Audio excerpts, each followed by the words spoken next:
Sony just had their biggest event of the 2021 year. They showed off a lot of games that people saw coming, but also showed off games that no one saw coming, and I truly mean no one. This was a massive event, and as an Xbox fan, I wanted to review it, but also ask one simple question. Was this just simply a good show? Let's get into it.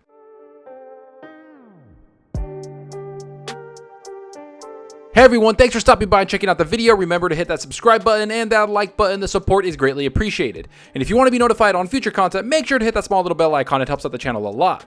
Okay, so I just have to say that Sony's show was something we've all been looking forward to. Because while I'm a huge Xbox fan, I'm first and foremost a gaming fan. So I love when we get to see all of these new games being announced no matter who's the publisher or developer. Sony is no different. I love their games and I'm excited to see what type of competition they bring to Xbox this entire generation.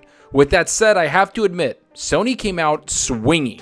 The start of the show was a little slow and truly I felt there was like 20-minute period that I was a little bored. Some of the games being shown just didn't resonate with me at all. I mean, there was a couple of great looking games in the beginning, but those were in the beginning of the show. During the middle part, it was boring and I was getting a little hopeless that this show might actually recover. That's until the end of the show where Sony dropped so many huge announcements, it was becoming insane. So let's get into what was announced and what was shown. I'll go in order of hype for me because that's what this is all about. This event is about building hype for the PS5 and what gamers should be excited about for their console. Which brings me to my first game, Wolverine. I know, right? Insomniac Games showed up on the screen and instantly I was thinking, okay, I think this is going to be the Spider-Man 2 game. Then I started to watch some more and I saw the bodies everywhere and I saw one guy at the bar. I instantly knew who it was, Logan, the Wolverine. I mean, talk about a huge announcement that no one saw coming, and I really do mean no one. I didn't hear anybody talking about this. I mean, come on, how is Sony locking down these Marvel superhero games as exclusives? The only thing I could think of is that Insomniac Games did such a great job with Spider-Man that Sony trusts them to do whatever they want with those characters. They respected the source material and even expanded upon it within their games. Of course, money is a factor, and the first Spider-Man game was sold like crazy when it came out in 2018. I believe it's the best-selling Sony exclusive ever, if I'm not wrong. But to me, getting Wolverine is one of the biggest gets people will be hyped for a long time. I mean, he's one of the most well-known characters in the industry because of the movies, the shows, and the comics. Everybody does love Wolverine because of his brutality, and that trailer really did show a lot of brutality. And after that, I have to go with Insomniac Games again with Spider-Man 2 as my most hyped game. Again, Insomniac Games is starting to be the best $250 million Sony has ever spent on a studio. I mean, they continue to bring out great games like Miles Morales, Ratchet & Clank. Now you throw in Spider-Man 2 and Wolverine. This developer will potentially bring out 4 games this generation alone. 4 games, people. But let's get back into the Spider-Man announcement. This thing looked insane. I mean, they had Peter Parker and Miles Morales fighting bad guys on the streets together. So this could mean this game is a co-op game you can experience with your friends. Now, if you've heard me before on my channel, I love co-op games and it's something I've always wanted Sony to try to make for a very long time. Get into that co-op game making aspect of what I love.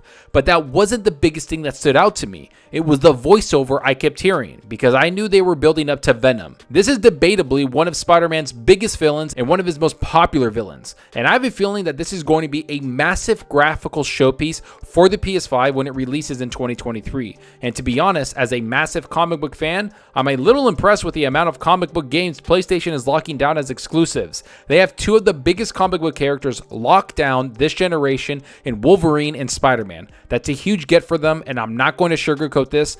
Xbox needs an answer for this because it is a problem right now for Xbox to get something in the superhero realm. Superheroes and comic books are huge right now, and Xbox needs to join that party and get something like a Batman or I don't know what, get some type of comic book character and make it a high production AAA game because that's exactly what Sony's doing, and they're about to make 3 of them. Spider-Man 1, Wolverine, and now Spider-Man 2, and then you throw in Miles Morales. They have 4 exclusive comic book games on their platform. But after that, we got to get into God of War Ragnarok, which, if I'm being honest, got me super hyped and excited. but it didn't really impress me from a visual standpoint. Maybe it's because it's very similar to the 2018 version and I was expecting maybe a little bit something more. I don't know, but don't get me wrong, I'm extremely excited for this, and I said in my preview video that I think Sony needs to show gameplay of this, and that's exactly what they did. They had a ton of story, gameplay, and really made it the standout of the show gameplay-wise. This is a game that a lot of people are excited about, and it's a game that people will buy a PlayStation console to play.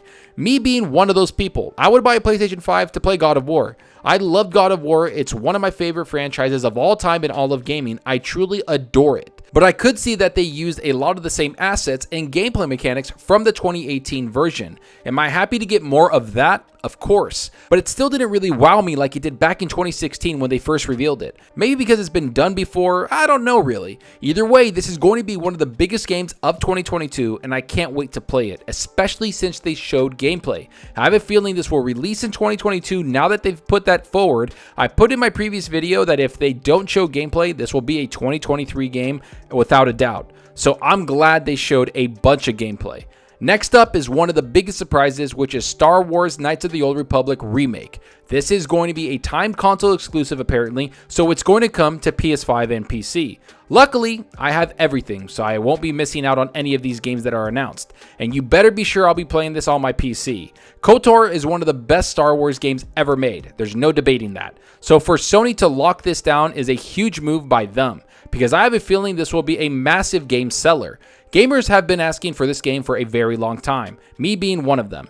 But you want to know what's the worst part about this? KOTOR was an Xbox exclusive when it first launched 20 years ago. So for Sony to swoop in and grab this for themselves is a pretty big deal. So don't expect this to be something we forget about. Sony will advertise this game like crazy for the next 2 or so years and shout from the rooftops that this is going to be a console exclusive or timed console exclusive, especially since it's a massive IP and one of the most loved RPGs ever made. But I have to admit, I'm excited for this. Now, outside of those games, there were a lot of announcements that were okay. There were a couple that didn't really gel with me and I found them a little lackluster. Then there was Forspoken, which I thought looked incredible. It's a game they've talked about before, which grabbed my attention when they showed it last year. So to see it here again with a release date has me excited. It's not a huge IP or something massive like Marvel or Star Wars, but it's a cool looking game nonetheless. After that, I have to admit, there were a lot of remaster talking going around again. Uncharted 4 and Legacy getting a remaster for the PC and PS5, which is cool, but I've played that and I'm kind of not impressed. I'm getting annoyed with Sony making remaster after remaster. They should get free upgrades on the PS5, and that should be the end of it. Microsoft has smart delivery, and so should Sony. Simple as that, just upgrade the games for free. I don't want to buy them again. But that was the whole show, and I have to admit, as an Xbox fan, this was a really well done show. Sony came out and showed a lot of reasons why you should buy a PS5 in 2022. They didn't sell it for this year or the end of the year 2021. But for 2022 and beyond, it's going to be a must-have to get one of these PlayStation 5s. That's what they did with the show. They promised massive games that will come out in the next 2 or 4 years. Did they announce some games too early like Wolverine and Spider-Man 2? Maybe, but that doesn't hide the fact that they have Horizon and God of War next year, 2 massive games that people will be excited to play, and I'm one of those. And there's one theme I see Sony going for. They're going for massive world-renowned IPs. Star Wars, Marvel, that's the biggest thing I saw. They have big name characters and big name IPs on their platform. Sony wants people to come over to their console and play well-known characters. And there's one advantage they have right now.